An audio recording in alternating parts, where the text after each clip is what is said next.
Elon Musk is suing Sam Altman for betrayal. But what if the real story is the opposite? What if Musk didn't want to destroy OpenAI? He wanted to own it. A bombshell testimony just dropped in week 2 of this trial, and it changes everything. To understand why this matters, you need a quick rewind. Back in 2015, Elon Musk was one of OpenAI's founding members. He helped build it. He donated tens of millions of dollars to it. The original pitch was simple: create an AI research lab that would be non-profit, open source, and safe. No single company would control it. No one would get rich off it. It was supposed to be the good guy version of artificial intelligence. Then things changed. OpenAI partnered with Microsoft. Billions of dollars flowed in. A capped profit structure emerged, meaning investors could make money, just not unlimited money. And Musk? He left the board in 2018. He says he was pushed out. OpenAI says he wanted control and couldn't have it. Fast forward to today. Musk is now suing Altman, OpenAI president Greg Brockman, and others. His core claim is that he was deceived, that he donated $38 million based on a promise that OpenAI would stay nonprofit and open. And that promise, he argues, was broken. It sounds like a clean story of corporate betrayal. Except week 2 of the trial just made it a lot messier. The most explosive moment of week 2 came from someone you might not expect, Shivon Zilis. Now, Zilis is not a random witness. She is a director at Neuralink, one of Musk's companies.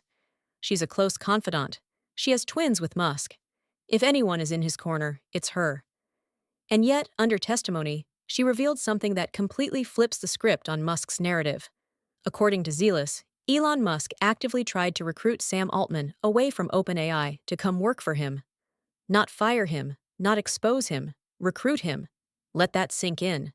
The man suing Sam Altman for betrayal once tried to poach Sam Altman to be on his team.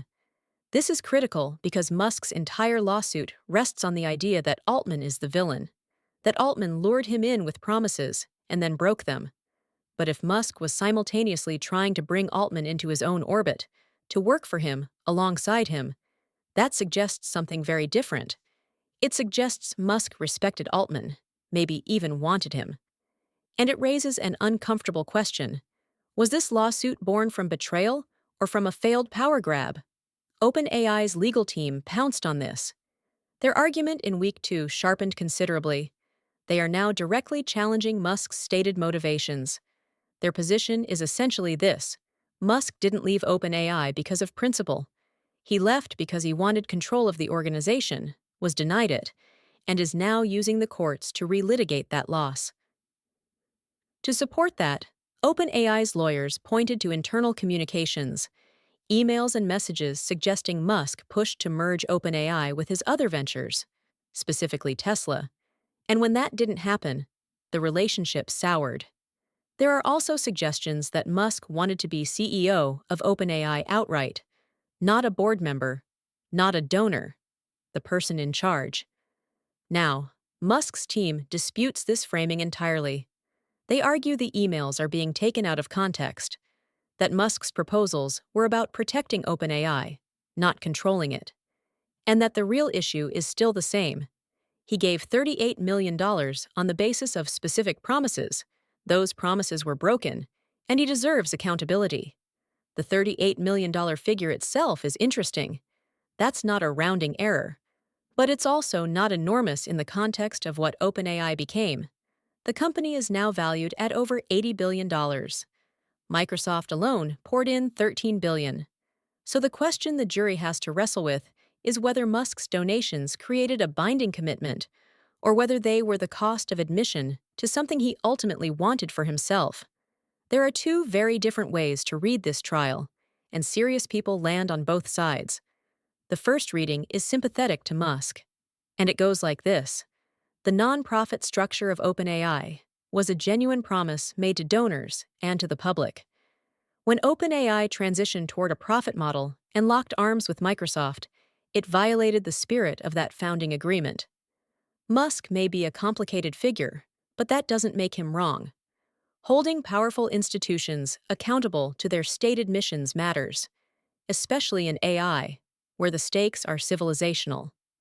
The second reading is far more skeptical. It says, look at the pattern. Musk left OpenAI, then started his own competing AI company called XAI. He now has a direct financial and competitive interest in damaging OpenAI's reputation and slowing its momentum. The lawsuit under this reading isn't about principle. It's about market competition dressed up in moral language. And the Zilis testimony makes that reading harder to dismiss. Here's why this goes far beyond two billionaires fighting in a California courtroom. The outcome of this case will shape how AI organizations are allowed to restructure themselves. OpenAI is currently in the middle of a massive conversion, trying to shift from its current hybrid structure into a fully for-profit company. This lawsuit puts that transition under a legal microscope. If Musk wins, or even if he wins partially, it could force OpenAI to answer to its founding documents in ways that complicate that conversion. It could set a precedent that non-profit tech organizations can't quietly evolve into commercial giants without consequences. Other organizations are watching this closely. And then there's the broader AI race itself. OpenAI and XAI are direct competitors for talent, for compute, for users, for the future. Every week this trial runs, it generates headlines that shape public perception of both companies. Reputation is infrastructure in this industry, and right now, both men are spending a lot of it. Here's what seems likely. This case probably doesn't go to a clean verdict that satisfies either side. There's too much complexity, too much contradictory evidence, and too many reputational risks for a prolonged public fight. Watch for a settlement. Possibly quiet, possibly not. But the Zilis testimony has already done its damage. The story of Musk, as a pure, principled whistleblower, just got a lot harder to sell. If you want to stay ahead of the AI stories that actually matter, subscribe. We put out new videos every week breaking down what's really going on. Hit the bell so you don't miss the next one. And if this made you think, drop a like. See you next time.